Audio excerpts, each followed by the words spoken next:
Hello, my guest today is Dr. Chris Sopa, otherwise known as Dr. Chris. She is a psychologist, a speaker, an author, and a researcher of one of my most favorite topics, the human potential. Hello, Chris. How are you? I am great. How are you, Jane? I'm good. I read in your bio that the road to success has not always been an easy one. You have had your ups and downs and many of your pivots.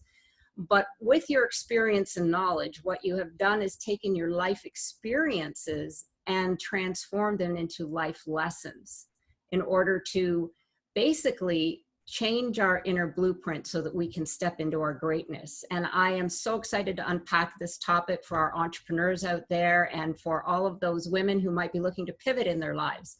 So let me start with a question to you. What is your definition of human potential? How do you define that? And what does it mean to us in our daily lives? Yeah, and that's such a great question because it's a loaded and packed one for sure. Because when we say potential, sometimes the other word that comes up is, oh, purpose. What is my purpose? And is my potential connected to my purpose? But the way I usually define human potential in its grander sense is really being in alignment with what you feel is best for you in every single moment. And so with that obviously comes self-awareness, but that alignment is so important. And there is question on how do I know I'm aligned? How do I feel I'm aligned? All of that, which I'm sure we're going to unpack, but human potential is being in that alignment. It's understanding that I am greater than I am expressing myself to be in this moment. And we know that in our bones, usually. We end up in jobs and in relationships and in different things, because that's the other misconception is a lot of times people think of purpose and human potential in relation to a job or a career or what I do to make money. And it encompasses all parts of your life. Absolutely every aspect of your humanness, your relationships, your health, your emotions, how you express yourself. And so it's making sure on a moment to moment, day by day basis that you are in that moment aligned with what is bringing you the most joy, what feels best for you to do in that moment. If I wake up and my best is different today than it was yesterday because I might have a slight headache, then what is going to bring me joy and an alignment that day is going to be very different than maybe what it was the day before or tomorrow. And it's following that guidance that we get every moment from our bodies, because your physical bodies tell you constantly what it needs and what it doesn't need and what isn't good for it. You know, as women, we've got this great sense of intuition and tapping into that intuition and kind of knowing, you know, where you're being guided, what feels right. And really it comes down, Jane, to the emotion and that really being able to understand your feelings and what's coming up for you in the moment. So that's really insightful, Chris, because I often hear from a lot of individuals, especially those out there who are coaching, that we want to be congruent with who we are. But then, of course, there goes the question of who we are. But what you're saying is, first and foremost, we need that awareness of do we feel as though there's the emotion, the feel, do we feel as if we're in alignment with who we are supposed to be in our greatest self? Yeah, because it's so true. That whole idea of, you know, being congruent with who you are, I don't disagree with that. But here is what I have found in the research and all the interviews that I have done with women and even my own coaching clients is most people don't know who they are. we don't know who we are. We don't even know. We change too. We do. We are very different now than we were 5 or 10 years ago. I know I can say I am. You know, every single event in my life has made me different. But, you know, most people can't even identify what they're feeling in every given moment. You know, if I ask them, you know, to do a bucket list, say, what do you want? They can't even define what they want. And all of those things make up who you say you are.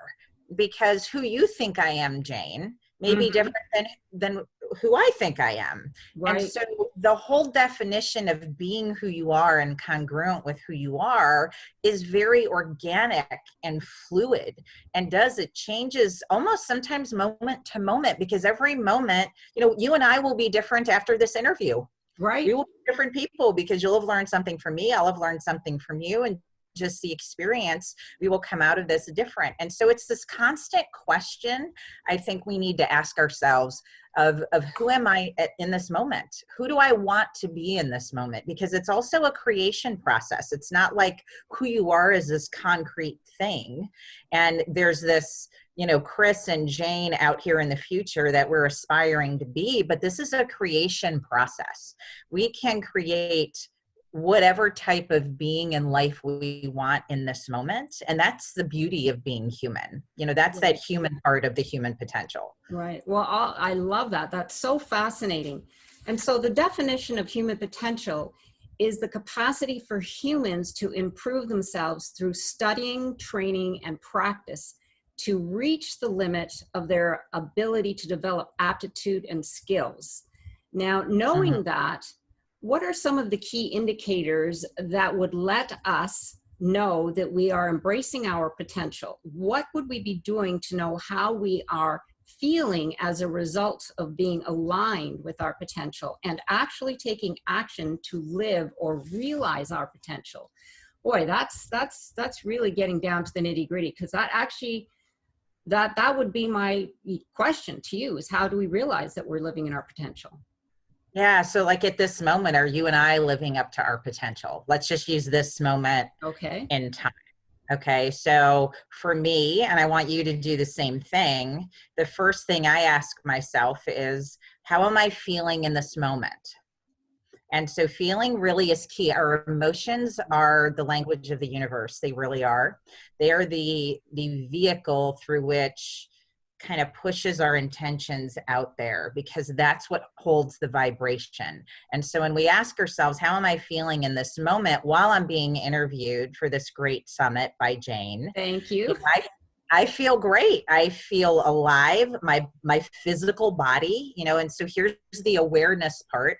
My physical body feels kind of tingly with excitement. There's excitement of potential. There's this element of the unknown that's there, which you can choose to make that fearful or have faith that that's going to be something great. I mean, faith and fear ask the same thing of us, to see it in something, to believe in something we can't see, right? So I always choose the faith end rather than the fear end.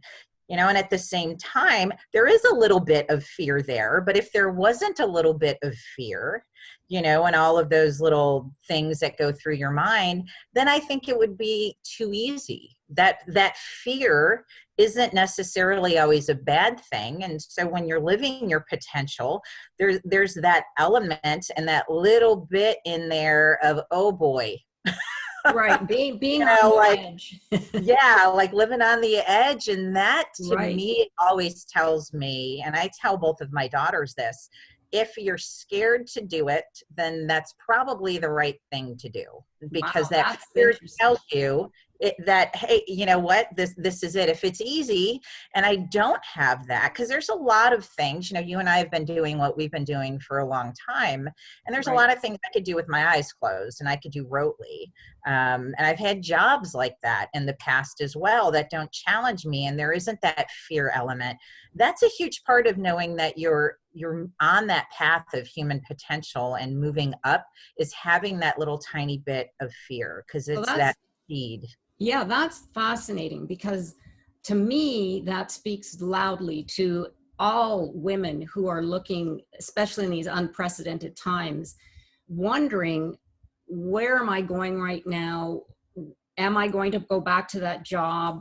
Am I going to step out to try and something new or start a new business? Or what about my existing business, and how am I going to transform that in order to come through this?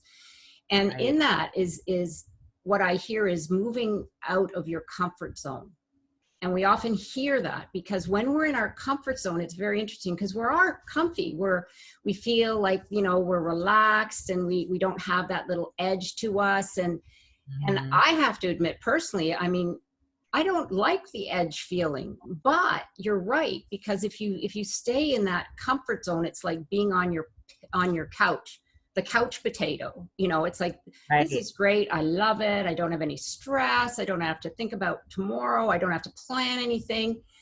But to do it perpetually means that you're not living your full potential, Mhm. because you're not extending yourself to see what you can do, what you're Right. capable of doing, is what I like Yeah. to say, right? Absolutely. And, think of comfort zone and being outside your comfort zone as more of a Hmm. balance. People tend to, I hear people talk a lot about comfort zone, and Right. yes, you have to be uncomfortable to grow. And I tell folks to be comfortable with being uncomfortable. I And love that. I love that. Be comfortable with being being uncomfortable. uncomfortable, because you're growing when you're uncomfortable, and we all really do know the difference between that feeling of uncomfortable because you're growing. It's like that feeling when you start a new job and you're walking into the office for the first time and you don't know where your desk is and you don't know where coffee is and the Right. mailbox and all that. It's uncomfortable, but it's that uncomfortable, like I'm growing and this is going to be good that I'm learning this, Right. versus the uncomfortable that this is not good for me, that this is dangerous, this is an old pattern. We innately know the difference, and I think everybody listening knows that difference. And when we talk about being uncomfortable, it's not uncomfortable from a sense that you have to be in that state all of the time. People because that would be stressful. I mean, that's stressful just to think about it. No one wants to be uncomfortable all of the time. Hmm. There is a benefit of having that comfort zone as well, because it's almost like that reprieve. That comfort zone also, to me, feeds the self-esteem, because it's that part of you that you go back to, that okay, I've got this. I'm really good at this, and it Right. feeds your soul. So it's almost like getting up from your kitchen table and sitting down to eat. When you're sitting down to eat at your kitchen table, you're comfortable, you're feeding your body, you're feeding your soul, you're getting the nutrients you need. But at some point, you have to get up from the table and go burn those calories and do some things that are uncomfortable in order to keep growing. And Right. Well, so, you would hope so anyway. Right? absolutely, yeah, absolutely. That would not be good. I personally have not been burning more calories lately, but Yeah. It's a little difficult right now, but it's on our yeah. to-do list. Absolutely, absolutely. So if you use that analogy with comfort zone and then stepping outside your comfort zone, I think that balance helps people, especially women, because we tend to be, as women, so overachieving, wanting to Right. do it all and be all for everybody, that we sometimes overdo that thing that we know will bring us success, and we think the more we have of it, the quicker we'll get there, and it's not quite that Right. way. Right. It's the balance. Now, I want to move on to a very interesting topic that you sent to me, and it's a theory or something of that sort to do with a tennis ball. So I am just going to open it there and let you unpack that, because I was fascinated by what you sent. But I thought, okay, I'm just going to hand this over to Chris and let her run with it, because I loved what it was saying, but I needed to go a little deeper. So let our audience know what that is. Sure. And so it's really more of a context. So when you think of human potential in context, the tennis ball example is a really good way of putting it in perspective for folks, because we tend to, especially as women, we tend to be so hard on ourselves, thinking we have to be perfect all of the time and do all for everybody. And so this analogy helps. And so if I have a tennis ball, and if I'm holding the tennis ball, which I don't play tennis, by the way. I have Okay. taken maybe one tennis lesson in my life, and I think it was back in college for that PE credit you needed, right? And that was a long time ago. So as someone who is not a tennis player, either amateur or professional, the potential of that tennis ball when I hold it and what it can do versus, a Serena Williams, someone who is a Wimbledon professional, I do this for a living, holding the tennis ball in her hand, that potential of that tennis ball has very different potential depending on who's holding it. Okay. Right. And so how you unpack this whole idea is that, could I, and this is a question a lot of people ask, especially around the law of attraction, this comes up. And they ask, so if I want to be a tennis player and I want to be a Serena Williams, say that was my goal, can I do that? Can I be as good as her? Can I put forth the effort? And if I work really hard, can I do that? Well, with anything in life, could I take that tennis ball and give it more potential than it actually has at this moment with me not having any skill or any knowledge about tennis? Sure, I can feed that tennis ball more potential. But will that tennis ball ever have the amount of potential that Serena's has? Probably not, because our potential is unique to us. And this is where potential is kind of has a thread and is attached to purpose. We all have a very unique gift, and this is my belief, being here. And part of that journey and that road of living up to our human potential is figuring out, what is that unique gift I bring? What is that thing that I do really well, that I lose sense of time when I'm doing it, and it brings me a tremendous amount of joy, and it's not only good for me, but good for all, good for the whole of humanity. That formula right there gives you an idea of what I'm here for. So when I'm holding the ball of human potential, speaking to large groups, doing research and affecting the human consciousness movement of the planet, that's my tennis ball.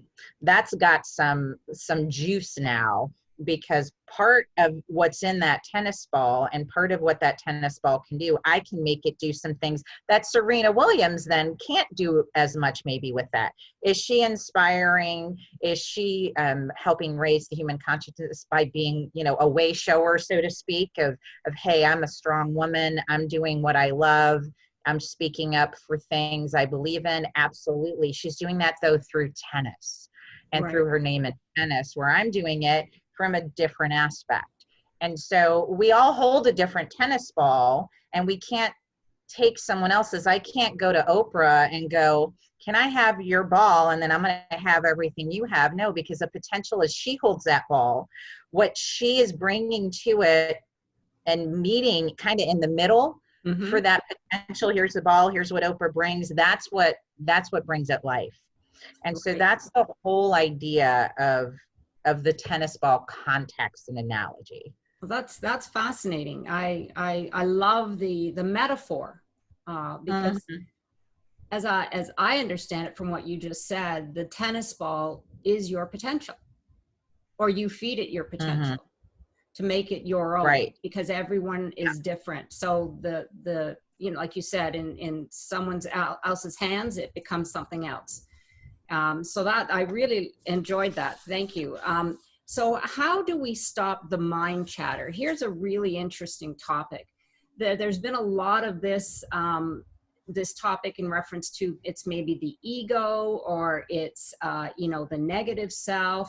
But we really, the monkey mind that keeps us small and prevents us from stepping into our potential. Maybe you could speak a little on that, because I know we could all use some advice in that area right now. Yeah, and that's lately, I think we've had a lot of mind chatter. There's so many things we read, and you should be doing this and should be doing that. I feel like because we have more time, we should be filling it with different things, which time does not always need to be filled. I just wrote a blog on that, actually, because I think that's fascinating for people that, I've got all this time now, I need to fill it with something. And it's, we're human beings, not human doings. And it's a constant reminder. I even have to remind myself, I'm here to be. Myself as well. Yeah, I'm not especially a human women, doing. I think. Yeah, absolutely. And so that mind chatter, the monkey mind, whatever you want to call it, the little gremlins, everyone has a term for it. That's challenging, because again, we start with the self-awareness, and you have to be aware of those limiting beliefs is what I like to call them. And even the old thoughts and patterns that sometimes come from parents and from society and from old jobs and teachers and grandparents. I mean, you name it, our brain has been filled with a lot of beliefs, and 95% of our behaviors and our beliefs come from our subconscious, and our subconscious expresses itself through our behaviors. And so one of the best ways to start to become aware of some of those phrases and the limiting beliefs and that chatter that you have is to watch yourself, watch your behaviors, pay attention to how you feel. So one of the things I do with my clients is, in order to start to become a little bit more aware, because you have to be aware of it in order to change it.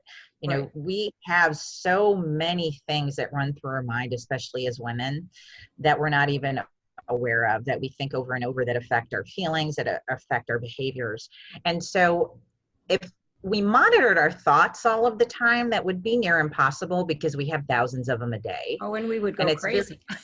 we would would drive go in, ourselves. that would be all we would do, right? Is write down every thought we have. Be immobilized. We'd be on the couch. Absolutely. Yeah, absolutely. And so I have people watch their feelings, because most of the time we are very aware if our feelings shift quickly.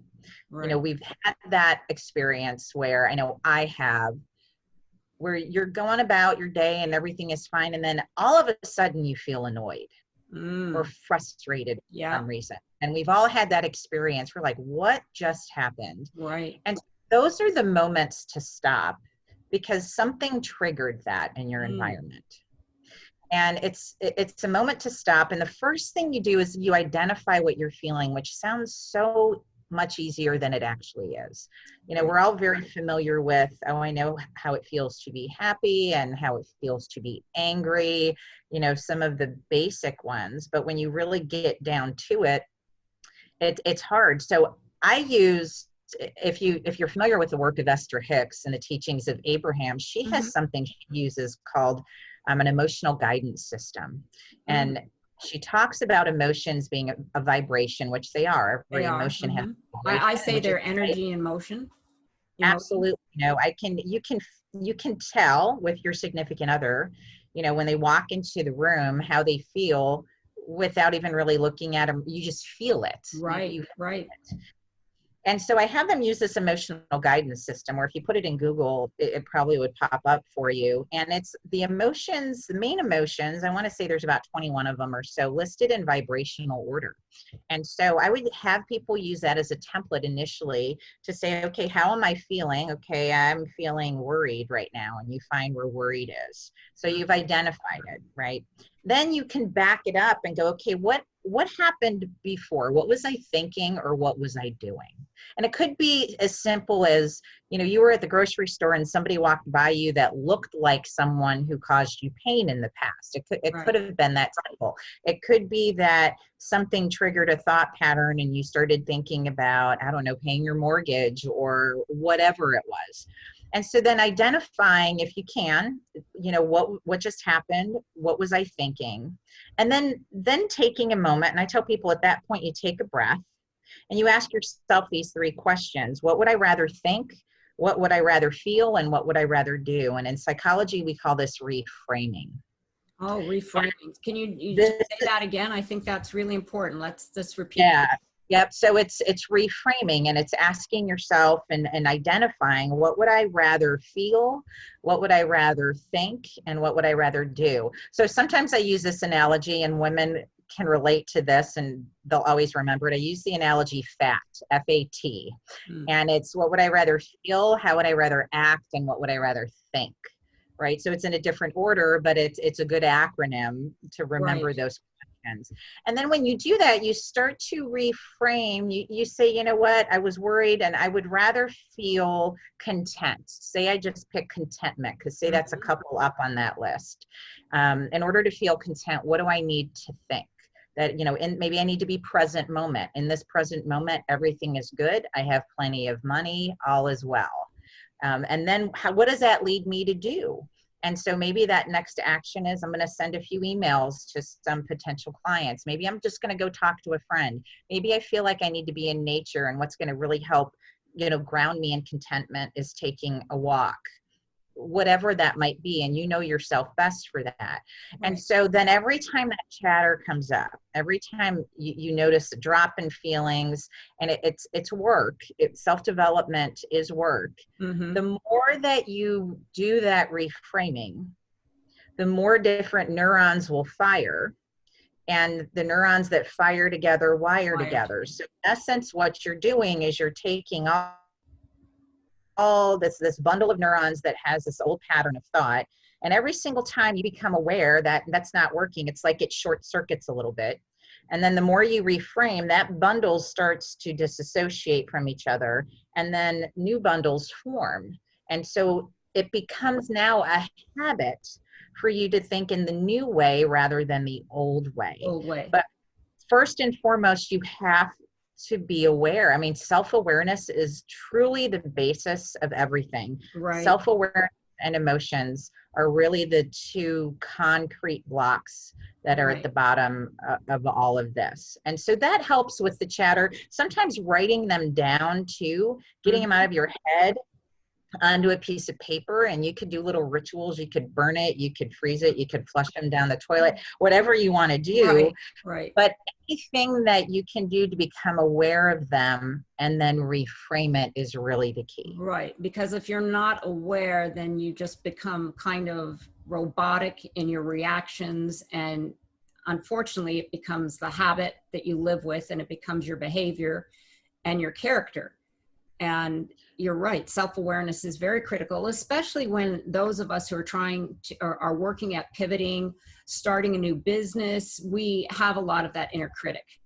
And it is great to reframe, because when you're working on changing, when you're shifting, you have a lot of, it could be from your past. It could be, like you said, it triggers something that you remembered, that someone said that there's no way you can do that, whatever the case might be. But if you're not aware of what's happening and why you're feeling that way, then there's no way to address it, because every time you start, it stops you, and you pull back and you go, okay, I can't do that, because there's the can't. I was always brought up with the belief that there is no such word as can't, but a lot of individuals aren't brought up that way, and they're saying that this is who you are, and this is as good as you're going to be, et cetera, et cetera. So that's wonderful, because I love those tools that we can, pause and become, in the pause is when we become aware. And I love the FAT acronym. So that's really, really helpful. I appreciate that. As women, where do we most lose our power? Now, this is really interesting, because I think we do have a tendency to lose our power, but I would love to hear what your take on it is. So power is an interesting thing, and there's different words for it. It could be energy. It could just be, when you're noticing when your feelings drop, because that's really the first clue that you've lost your power, is that drop in feeling immediately.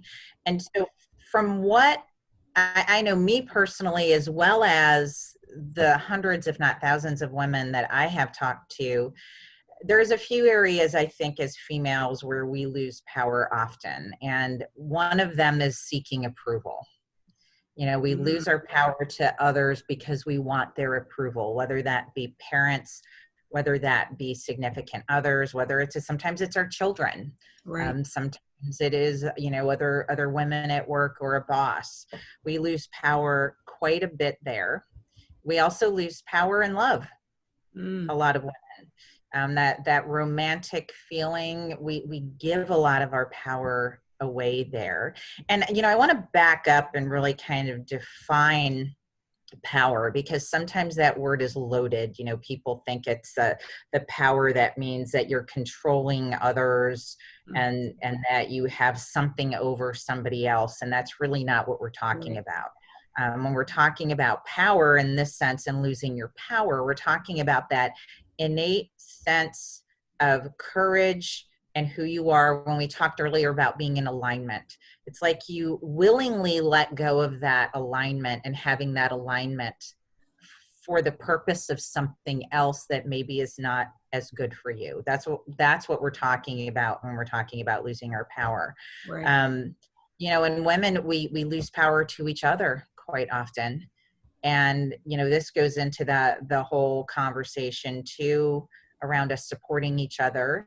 But, you know, as women, we feed each other power, but then at the same time, I also see that it's where we lose power to other women, whether we're intimidated by them, whether it's those little mind chatter monkeys that are saying, well, she has something I don't, and we're coming from a place of lack, and we Right. think that, you know, a certain number of women can make it to the top, which is not true.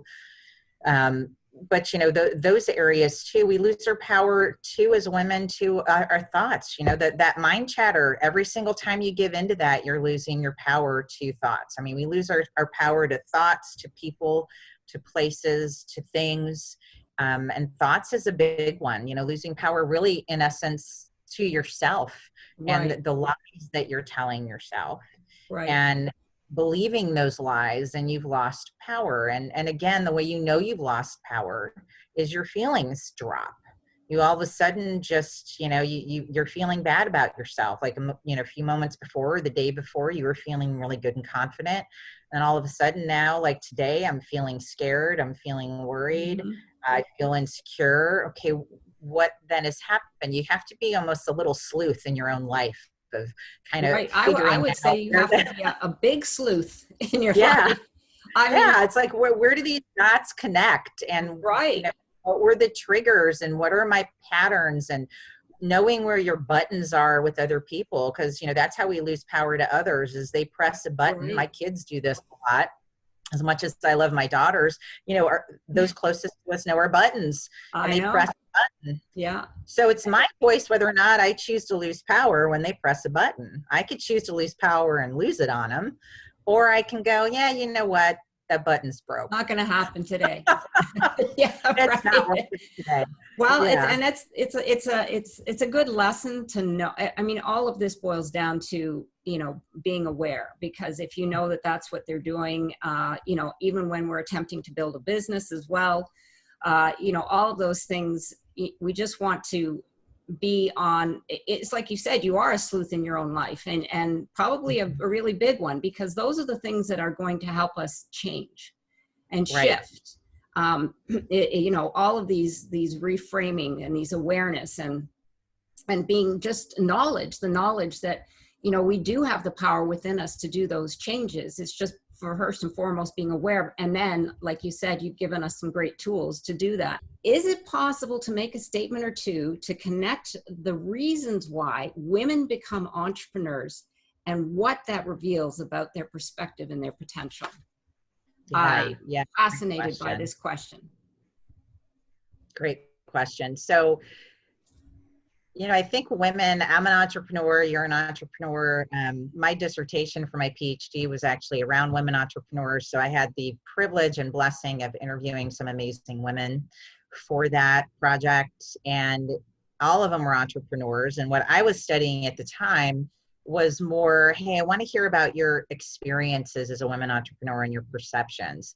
And so one of the things that came up when I asked the question, why did you leave the corporate environment and become an entrepreneur? What was the driving force? Right. And hands down for all of them, the driving force was, I felt that working on my own, I had more ability and more control over reaching that potential and fulfilling my purpose. So a lot of them use the term purpose, that I built my business around what I felt my purpose was, that thing that brings me joy. Right. And I found that thing brought me joy, and I felt stifled by that in what I was doing before. So therefore, being an entrepreneur, I felt like that now I have the vehicle. I can create what vehicle I want to drive in to get to that purpose and that potential, and be more in control of it without having someone else, you know, dictate to me what I need to be doing every day.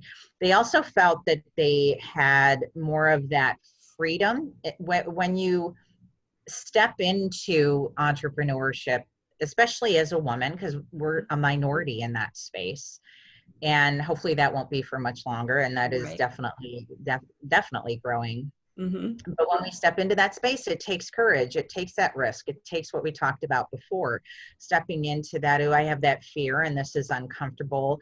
And there's that huge, huge unknown.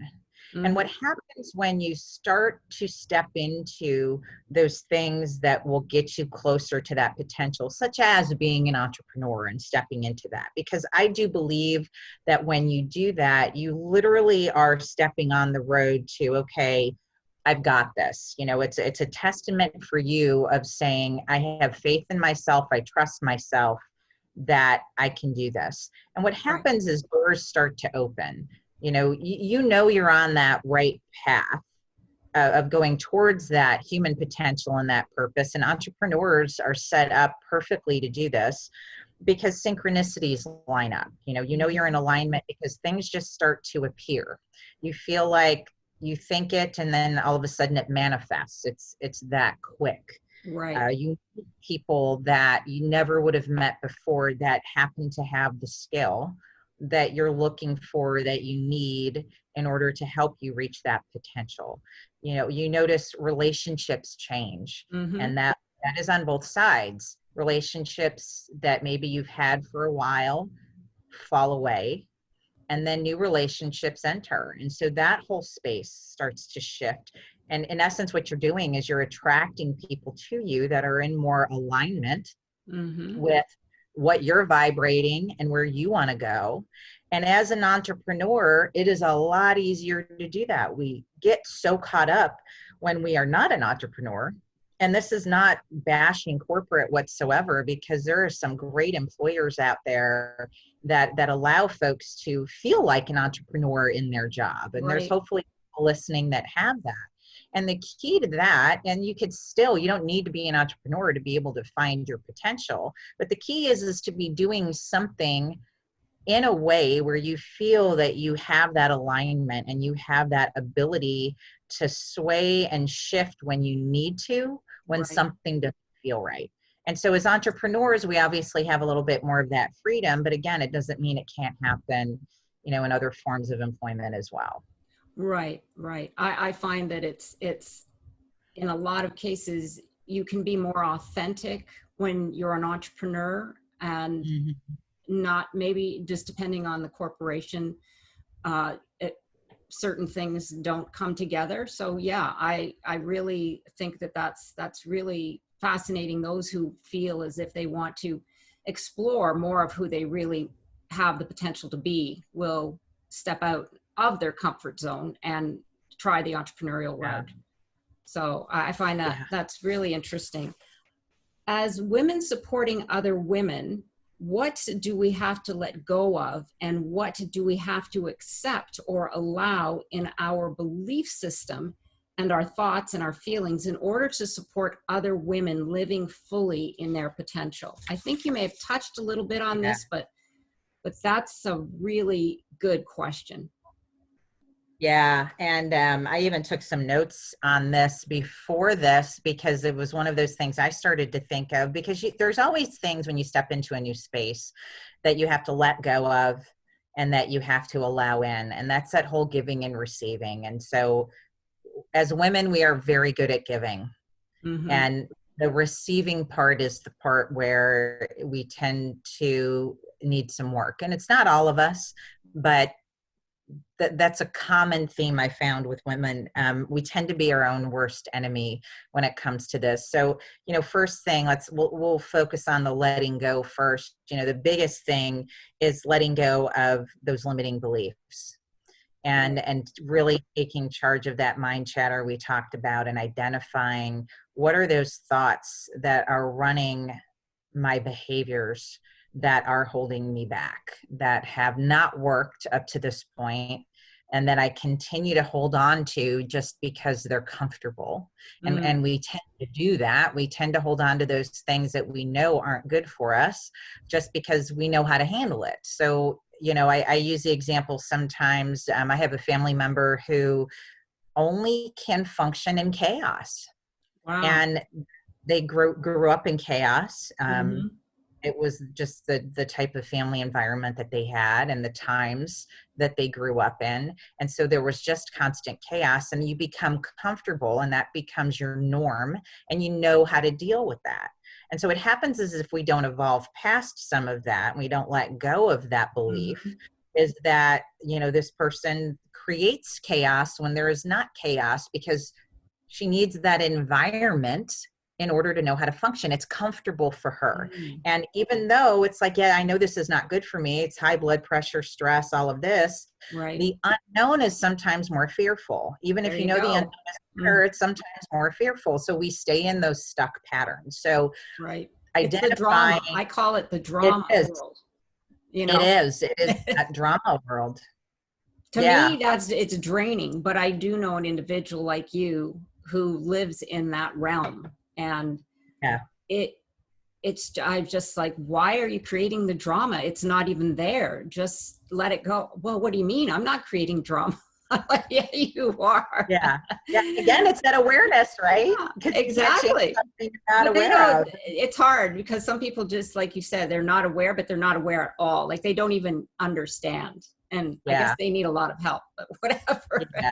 Yeah. And that kind of brings us to the next part too, you know, as women, is that realizing that everyone's on their own journey, and we Yeah. don't know the lessons Yeah. that soul is supposed to learn. And so the person, say, who is caught up in that drama and lives in chaos, and just no Right. matter what, doesn't see it, they may have chosen that life and that specific circumstance because there's a lesson they need to learn, that they need to pull out of that. And so letting go of judgment and letting go of comparing even ourselves to others, because there is no journey that is as important as that own journey that you have, because the I change love that. starts in. I love that. Can you say that again, Chris? I Yeah, love that there's statement. no guy, I got to say it exactly the same way now. No, there, There's no journey that's more important than the journey that is to ourselves and within, and our own journey, because that really is key, you know. And this is important for these times that we're in too, Jane, is we could easily look at the external environment, and we could easily say, oh my goodness, you know, I'm not going to be, as entrepreneurs, I'm not going to be able to do my business. Look at this that's going on, and this that's going on, and this, and it's going to affect this and this. No, no, no, no, because that's not how it works. right. You know, I can't look in a mirror. If I look in a mirror, I cannot make my reflection in the mirror smile unless I'm smiling. And it starts with me. Right. And so if you think about your business, since we have entrepreneurs on the call here, and anything in your life, if you want something external to change, if you want that reflection in the mirror to change, it has to start with you. The impetus is you. So it doesn't matter what's going on out there. Right. You have to let go of the belief that the external is affecting the internal. It doesn't go that way. It's you creating what you want and saying, I want the reflection in the mirror to be smiling, and holding a bag of money, like whatever you whatever you want, whatever suits your Chocolate. fancy. And what do you need to do then internally? What do you need to shift? What do you need to believe? Who do you need to be? That is where the work starts.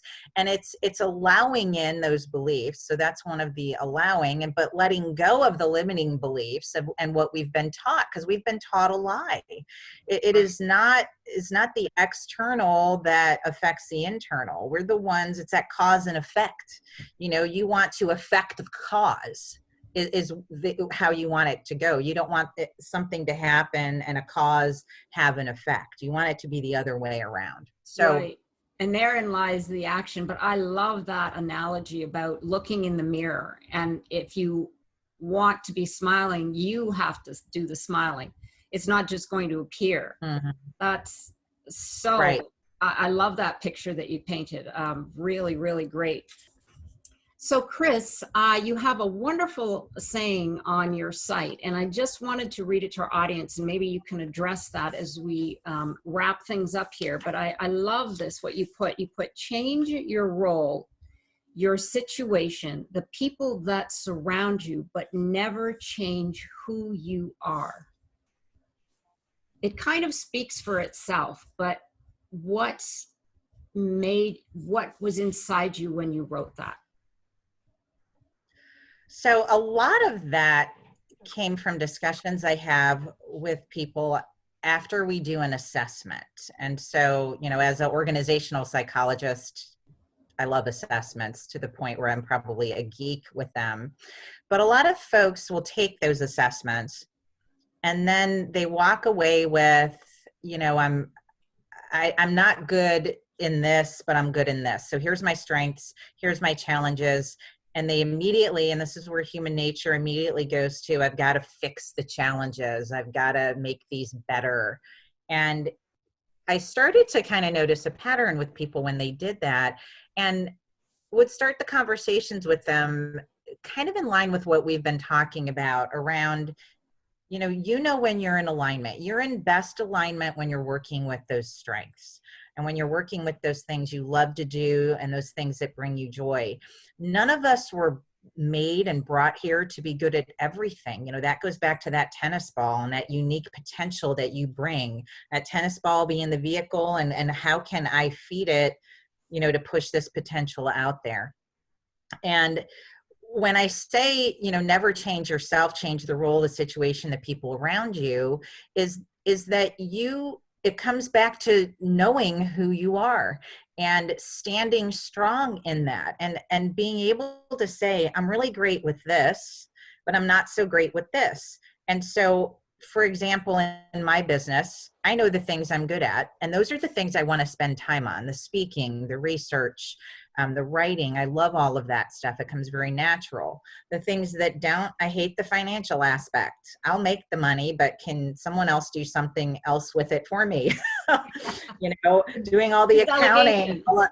Yeah, like could I take a class and figure out, can I be a QuickBooks person and figure out, how to invest it and all the great things to do? Sure. But here's the thing, does not ignite my soul. It is not a strength of mine. And the best I probably could get if I spent all of that time and effort in learning about it would be average. Now, I don't know about you, but I don't want somebody average touching my money and doing my books. No. Right.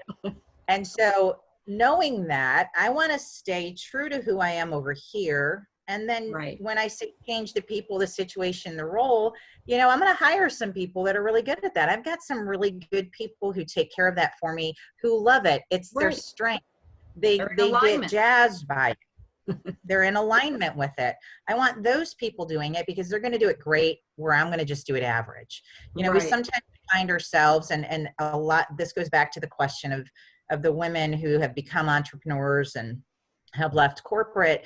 Sometimes it's changing your role and changing, like I feel that whether it's your role in a relationship, your role in a specific job, whatever it might be, sometimes it's your role in your family that you play. And women do this often. I'm the fixer, I'm the healer, I'm the one that, does everything. And that's very draining, but it's changing the role, not who you are. And again, it goes back, see, all this is tied together. It goes back to losing your power. All of those things are really tied together. And so really kind of understanding where you're coming from and who you are, and being grounded in that, and saying, what, this person who I've known, I have a friend I've known for 40 years, love her to death. She will always be a friend of mine. But over the last 3 or 4 years, we haven't been as close. Something about the relationship shifted. It was not mutually feeding each other's soul as it used to. Our vibrations were different. We still love each other. We honor each other. But again, that's an example of kind of changing the people in your life. So we just don't talk as often. We still stay in touch. But instead of hanging on to that, because it's like, well, we've always been besties. We've always been this. Like, that's wrong to let that go. No, it's not. People, places, and things have their time and purpose. Some are here for a chapter in our life. Some are here for a season. Some are here for a lifetime. Some are just here for a day. And being able to go with that flow, but stay in your own power and being true and honoring who you are and that authentic self. And knowing, again, it starts with me. And it starts with that inner journey. And I have the creative ability to change any of those things around me. That way I stay in alignment with my path. Right. Well, that's a wonderful explanation, and I said it's a great saying that you have on your website. Now, I just have a couple of final questions that may throw you for a loop, but I love to put these out there. The first one is, if you were an epic story, what would the title be? If I were an epic story, What would the title wow, be? what would the title be? I Am Woman, Hear Me Roar. Wonderful. I love it. I love it. What That would be my title. That's fabulous. It's fabulous. What name would you give your character in the epic story?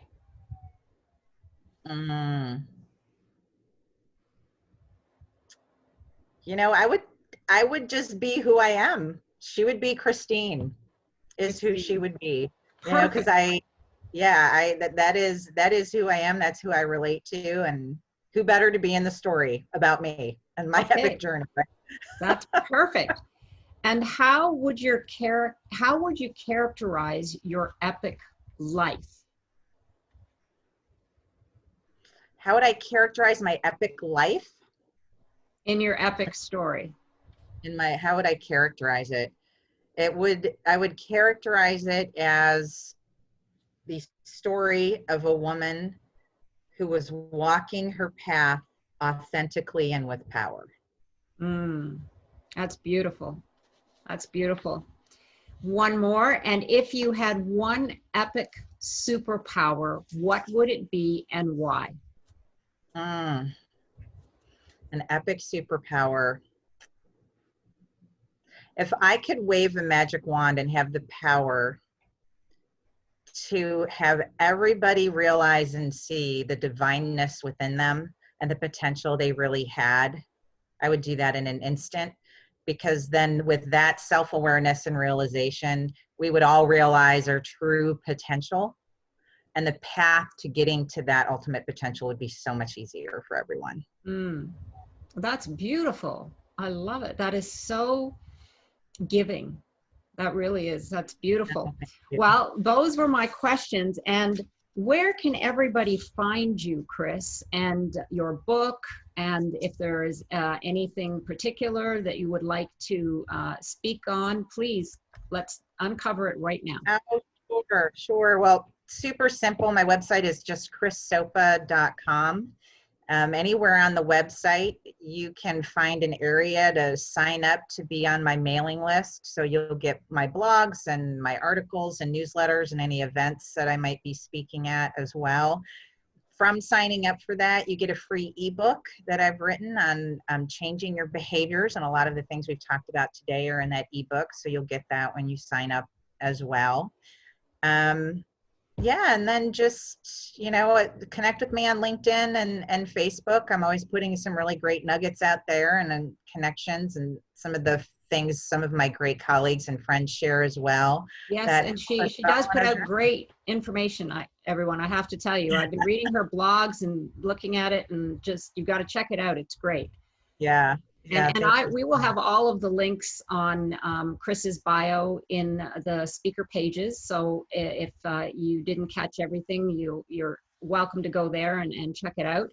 And I would just like to say thank you, Chris, Dr. Chris, so much for coming on and sharing your brilliance with the world and our audience. It's been a pleasure. And like I said, everyone check out Chris's site and her blog. She's amazing. And thank you so much for all the information. I really appreciate you.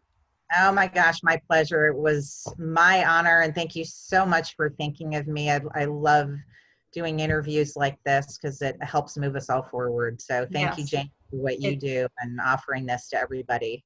Oh, my pleasure. I'm so grateful that you're on. Thank you so much. And everyone, be sure to check out the pages, and we'll see you next time on the Epic Vision Zone. Thank you.